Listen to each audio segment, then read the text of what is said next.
Narinig mo na ba na ang isang simpleng barya ay kayang baguhin ang buong takbo ng iyong buhay?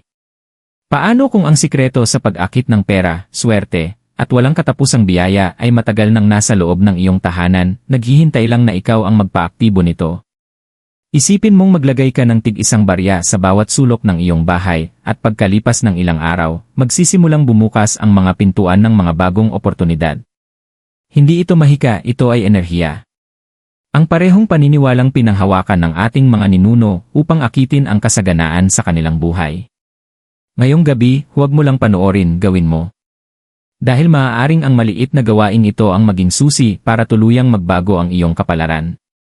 Mahal kong pamilyang Pilipino, ang kasaganaan ay hindi lang tungkol sa pera, ito ay tungkol sa daloy ng enerhiya na bumabalot sa iyong tahanan, sa iyong puso, at sa bawat araw ng iyong buhay.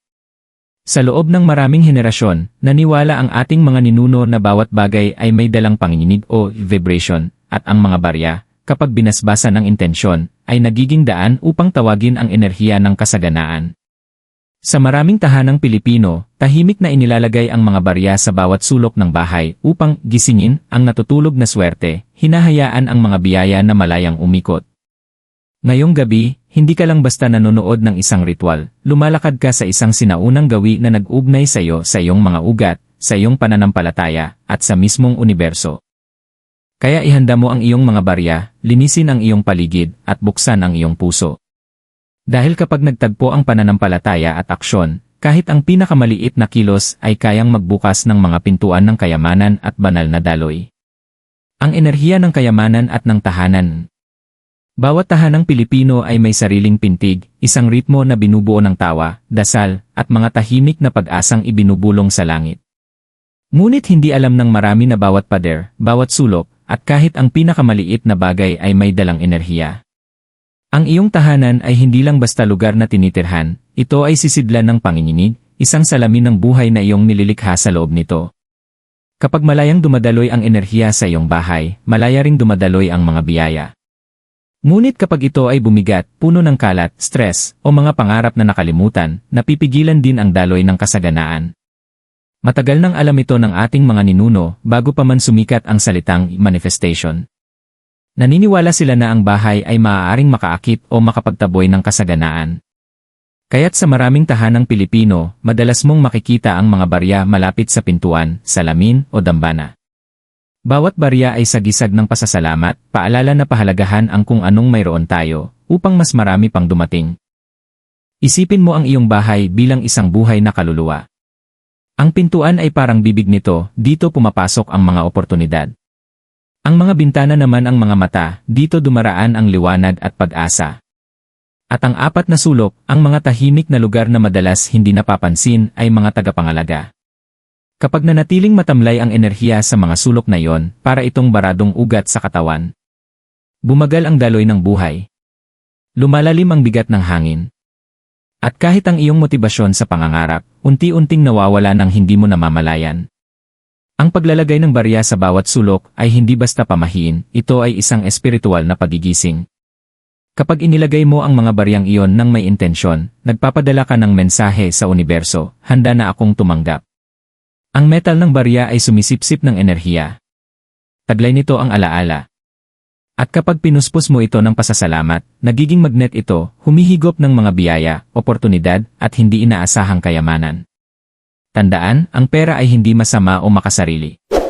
Sa pananampalatayang Pilipino, ito ay tinuturing na biyaya ng langit, biyaya ng Diyos. Kapag ginamit ng may respeto at pasasalamat, nagiging kasangkapan ito ng kabutihan, tumutulong sa mga pamilya na umangat, at sa mga pangarap na matupad. Kaya't kapag binasbasan mo ang iyong mga barya, hindi ka lang humihingi ng yaman, inaanyayahan mo rin ang pagkakaisa, balanse, at banal na daloy sa iyong tahanan.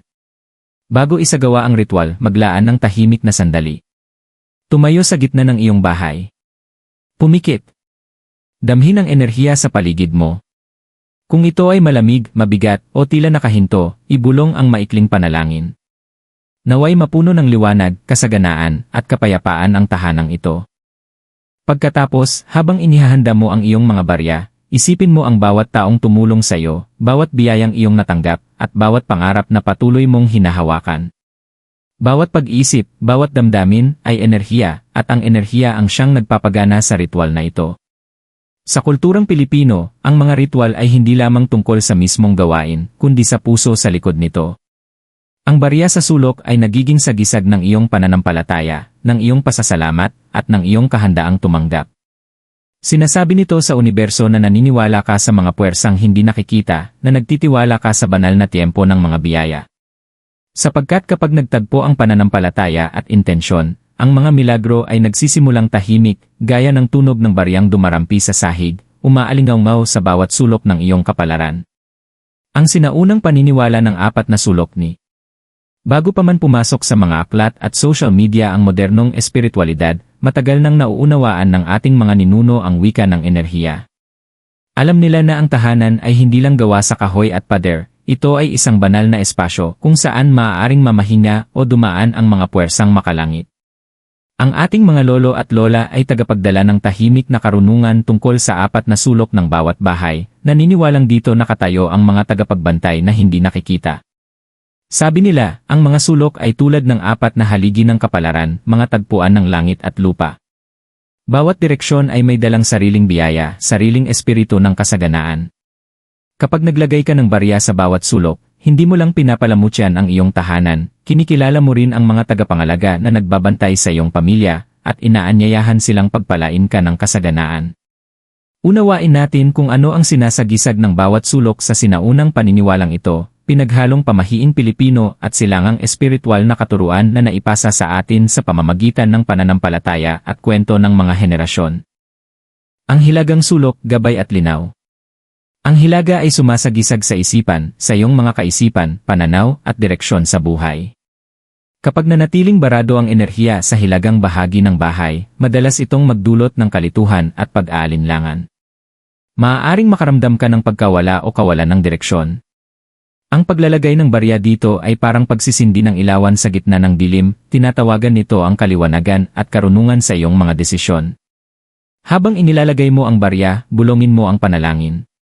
Naway patnubayan ng katotohanan ang tahanang ito, at naway ang kaliwanagan ang maghatid sa amin tungo sa kasaganaan. Ang baryang ito ay nagiging sagisag ng malinaw na pag-iisip, paalala na ang bawat mabuting kapalaran ay nagsisimula sa maliwanag na isipan. 2. Ang timog na sulok, paglago at proteksyon.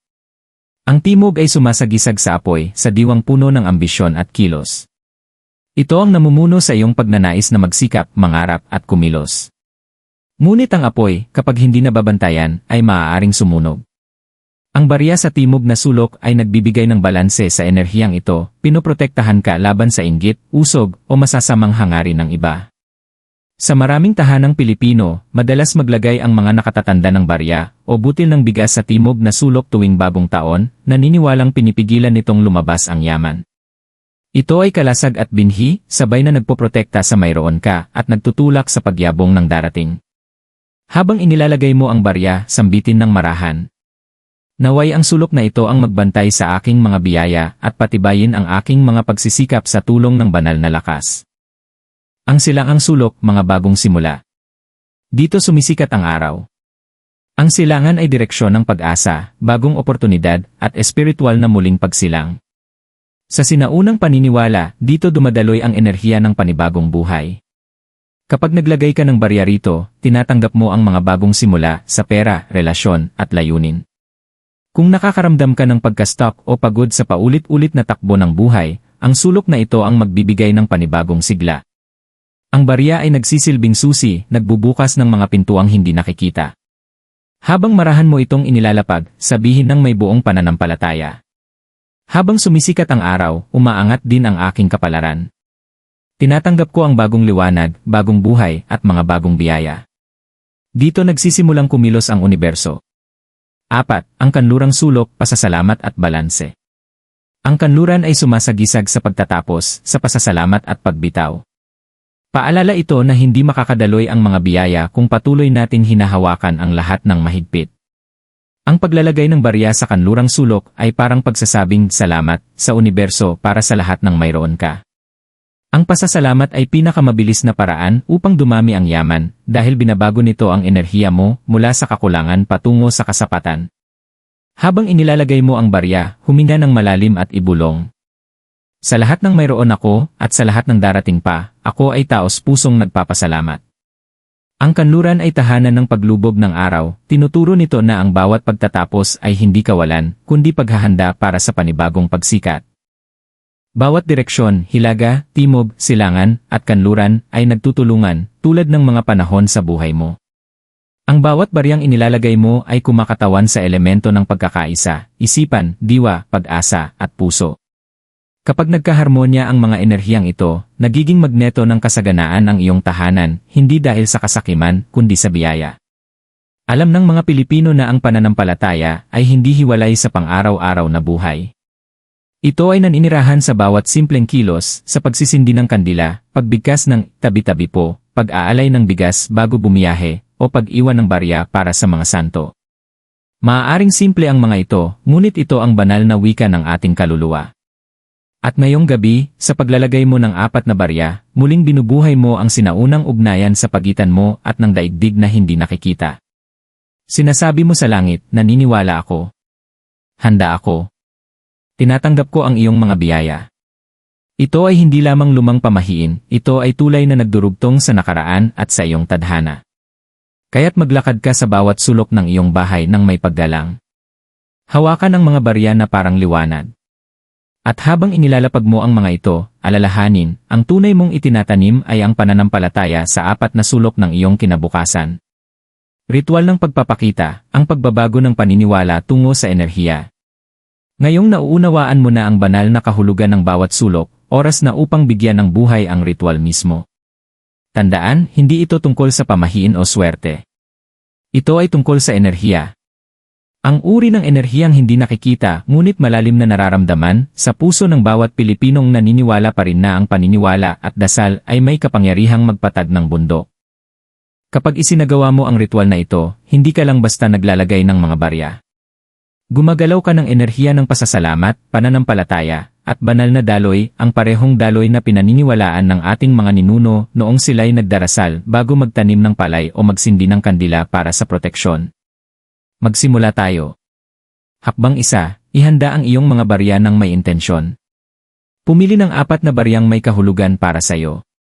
Hindi kailangang bago o makinang, ang mahalaga ay ang intensyong ilalagay mo rito. Linisin ang bawat barya gamit ang tubig at asin upang alisin ang mabigat o stagnant na enerhiya.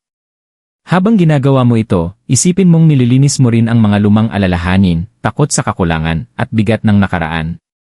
Hawakan ang bawat barya sa iyong palad. Bulongin ng marahan.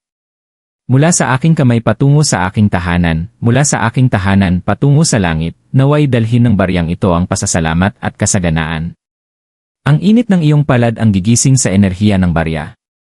Damhin mo ito bilang buhay na sagisag, tagapangalaga ng iyong espasyo, at tagahatak ng kasaganaan kapag inilagay ng may pananampalataya. Hakbang 2, itakda ang enerhiya ng iyong tahanan. Bago simulan ang ritual, buksan ang mga bintana at sindihan ang puting kandila. Ang apoy ay sumasagisag ng kadalisayan at banal na presensya. Ang usok nito ang magdadala ng iyong mga hangarin paitaas, isang tahimik na dasal na umaakyat sa langit. Sabi ng matatanda, ang mga biyaya ay unang pumapasok sa malinis na tahanan. Kaya magwalis ka ng marahan sa paligid ng mga sulok, hindi lang upang alisin ang alikabok, kundi upang palayain din ang mabigat na enerhiya. Habang gumagalaw, sambitin sa iyong puso. Tinatanggap ko ang liwanag sa tahanang ito. Tinatanggap ko ang mga biyaya sa aking buhay. Sa sandaling ito, magsisimula ng magbago ang paligid. Gagaan ang hangin. Magiging buhay ang katahimikan. Mararamdaman mong may init na bumabalot sa paligid mo, iyon ang enerhiya na tumutugon. Hakbang 3, ang paglalagay ng mga barya. Ngayon, kalmahin ang iyong sarili at maglakad ng may paggalang papunta sa bawat sulok ng iyong tahanan, hilaga, timog, silangan, at kanluran, hawak ang 4 na barya at ang sinding kandila. Sa bawat sulok, huminto sandali. Huminga ng malalim. Isipin mong ang liwanag ng kandila ay kumakalat sa buong silid, dumadampi sa bawat pader, bawat alaala, at bawat pusong naninirahan dito. Habang inilalagay ang bawat barya, isipin mong nagtatanim ka ng mga binhi ng kayamanan, kalusugan, at kapayapaan. Sambitin ng malinaw. Sa paglalagay ko ng baryang ito, tinatawagan ko ang banal na enerhiya upang pagpalain ang tahanang ito. Naway dumaloy ang kasaganaan ng walang hanggan, at naway mapuno ng pag-ibig at liwanag ang espasyong ito. Gawin ito sa lahat ng 4 na sulok. Pagkatapos ng huling barya, yumuko at hayaang mapuno ng katahimikan ang silid. Nakalikha ka na ngayon ng isang banal na bilog, isang hindi nakikitang grid ng kasaganaan na nag-ugnay sa iyo sa universo. Hakbang 4, pukawin ang daloy sa pamamagitan ng pasasalamat.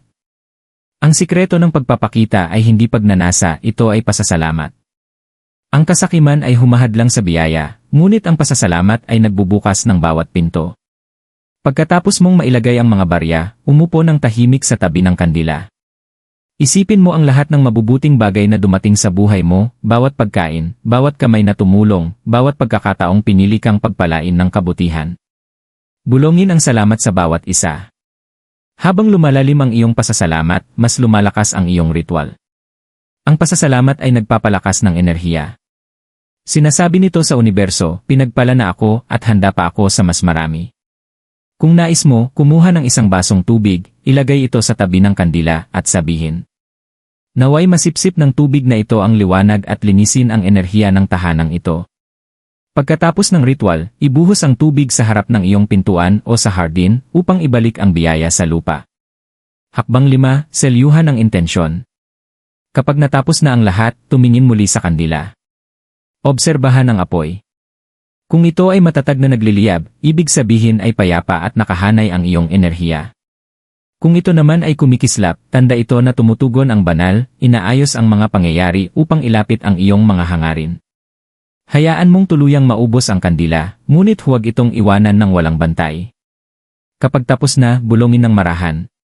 Tapos na. Pinagpala ang aking tahanan. Puno ng pasasalamat ang aking puso. Iwanan ang mga barya sa kanilang pwesto. Huwag mo silang galawin. Sa paglipas ng mga araw, mapapansin mo ang maliliit na pagbabago, maaaring may dumating na hindi inaasahang pera, magandang balita, o maramdaman mo lamang ang kakaibang kapanatagan sa bahay. Iyon ang palatandaan na buhay ang ritual, na ang iyong paniniwala ay naging panginginig ng enerhiya. Ang bawat kilos sa ritual na ito, ang paglilinis, ang panalangin, ang paglalagay, ang pasasalamat, ay isang pag-uusap sa pagitan ng iyong kaluluwa at ng banal. Ang universo ay nakikinig sa pananampalataya, hindi sa takot. Kaya gawin mo ito ng taos puso, hindi dahil kailangan mo, kundi dahil naniniwala ka. Sa lumang kasabihang Pilipino, ang pusong marunong magpasalamat, hindi naubusan ng biyaya. Kaya matapos mong gawin ang ritual na ito, mumiti ka. Hindi ka lang nag-anyaya ng yaman sa iyong tahanan, inanyayahan mo rin ang kapayapaan, pagkakaisa, at pag-asa. Dahil ang tunay na kasaganaan ay hindi nasusukat sa kung gaano karami ang mayroon ka, kundi sa kung gaano ka pagpapala na iyong nararamdaman, at sa tiwalang sa tamang panahon, ang universo mismo ang magpaparami nito. Sa misteryosong paraan tumutugon ang universo. Kapag natapos na ang ritual at muling bumalik ang katahimikan sa iyong tahanan, may marahang pagbabago na nagsisimulang mangyari, tahimik, hindi nakikita, ngunit malakas ang puwersa. Maaaring hindi mo makita ang mga baryang bumabagsak mula sa langit o ang biglaang pagdating ng kayamanan sa iyong pintuan, ngunit nagsimula ng kumilos ang universo. Bawat bulong, bawat dasal, bawat baryang inilagay ng may pananampalataya ay lumilikha ng panginginig, isang alon ng enerhiya na umaalingaw sa mundong hindi nakikita. Matagal nang naniniwala ang mga Pilipino sa pahiwatig ng langit, ang mga banayad na senyales na dumarating kapag nakaayon na ang iyong enerhiya. Mapapansin mo muna ang maliliit na biyaya, isang utang na matagal nang nakalimutan, ngunit biglang nabayaran, isang hindi inaasahang diskwento, o paanyaya na magbubukas ng bagong oportunidad. Minsan, hindi pera ang gantimpala, kundi ang pag-alis ng bigat sa loob, isang taong matagal mo nang nakaalitan na sa wakas ay nagpatawad, isang nawalang gamit na biglang bumalik, o katahimikang matagal mo nang hinahangad na maramdaman. Ito ang marahang paraan ng universo na nagsasabing, narinig kita. Tandaan, bihira magsalita ng malakas ang banal.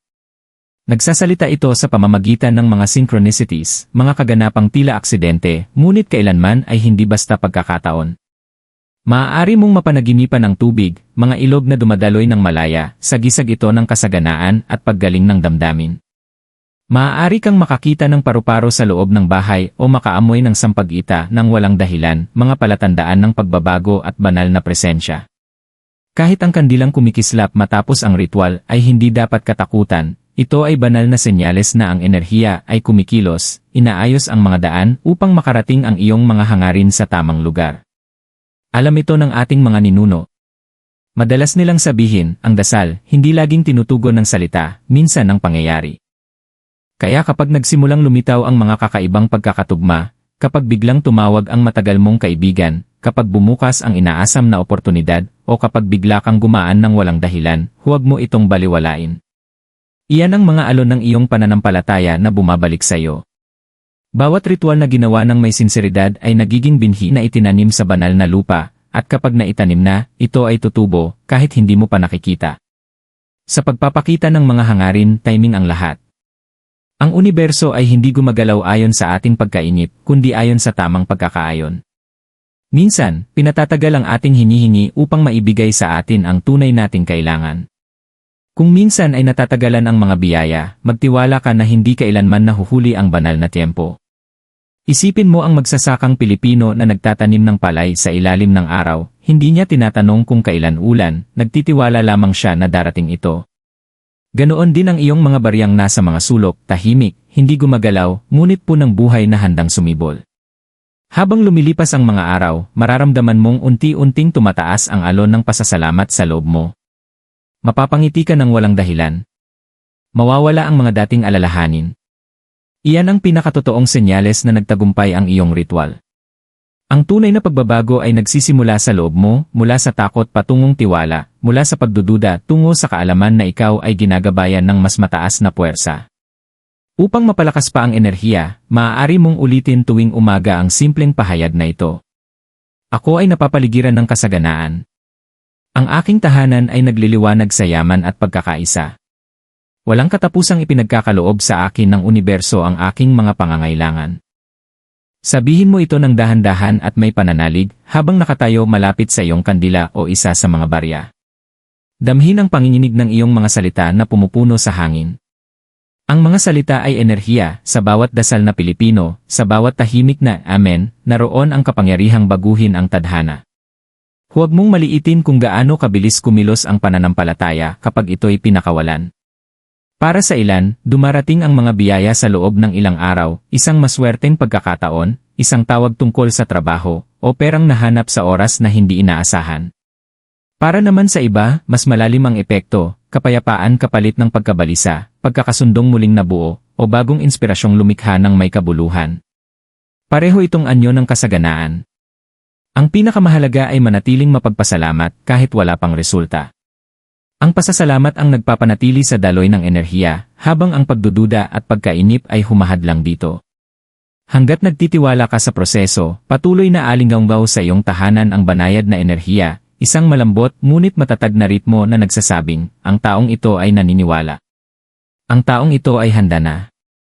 Dahil ang universo ay hindi tumutugon sa mga salita lamang. Tumutugon ito sa panginginig, sa sinseridad, pananampalataya, at katapatan ng damdamin. Bawat baryang inilagay mo, bawat dasal na binigkas mo, ay ngayoy naglalakbay sa di nakikitang agos, tinatawag pabalik sa iyo ang mga biyayang nakasulat sa iyong tadhana. At kapag dumating na ang iyong himala, sa anyo man ng yaman, kapayapaan, o katuparan ng panalangin, mauunawaan mong may malalim na katotohanan, hindi ang mga barya ang nagbago ng iyong buhay. Ikaw yon, ang iyong paniniwala, ang iyong pag-ibig, ang iyong koneksyon sa banal na enerhiya na matagal nang nakapaligid sa iyo.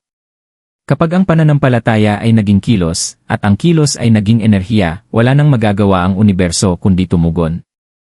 Habang unti-unting namamatay ang huling apoy ng kandila at muling lumulubog sa katahimikan ang iyong tahanan, alalahanin mo ito, hindi nagtatapos ang ritual kapag naglaho na ang liwanag.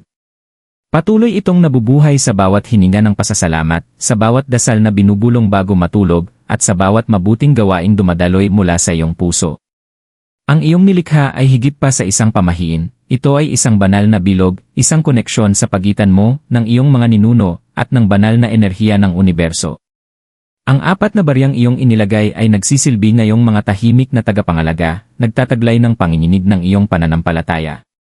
Paalala nila na ang kasaganaan ay hindi hinahabol, ito ay inaayon. Kapag ang iyong puso ay tumitibok sa pasasalamat, kapag payapa ang iyong isipan, at dalisay ang iyong hangarin, kusa mong naakit ang mga biyaya. Ang universo ay hindi tumatanggi sa pusong mapagpasalamat. Maglaan ng sandali upang lingunin ang iyong paligid. Ang bawat sulok na dating karaniwan ay ngayoy may buhay, dumadaloy sa enerhiya. Gagaan ang hangin, tila ba mismong kaligayahan ang nanahan sa iyong tahanan. Maaaring tahimik lamang ang mga barya, ngunit sila'y buhay, nagbabalik ng banal na liwanag sa iyong espasyo. Hindi ka lang nag-anyaya ng kayamanan, inanyayahan mo rin ang pagkakaisa, proteksyon, at banal na kaayusan. At kung sakaling muling maramdaman mong mabigat ang buhay, alam mo na ngayon ang dapat gawin. Linisin ang iyong enerhiya, bigkasin ang iyong panalangin, at buhayin muli ang iyong pananampalataya. Sapagkat ang mga ritual ay hindi tungkol sa paulit-ulit na kilos, kundi sa pag-alala ng kapangyarihang nasa loob mo.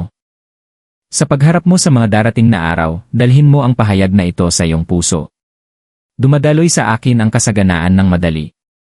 Ako ay pinoprotektahan, ginagabayan, at pinagpapala ng higit sa sukat. Hayaan mong manirahan ang mga salitang ito sa iyong puso.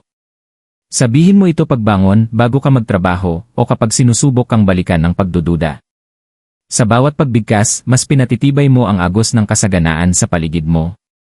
Para sa bawat Pilipinong nakikinig ngayon, alamin mong kailanman ay hindi ka nakalilimutan ng langit. Nakikita ng banal ang iyong pagsisikap, ang iyong kabutihan, at ang iyong pag-asa.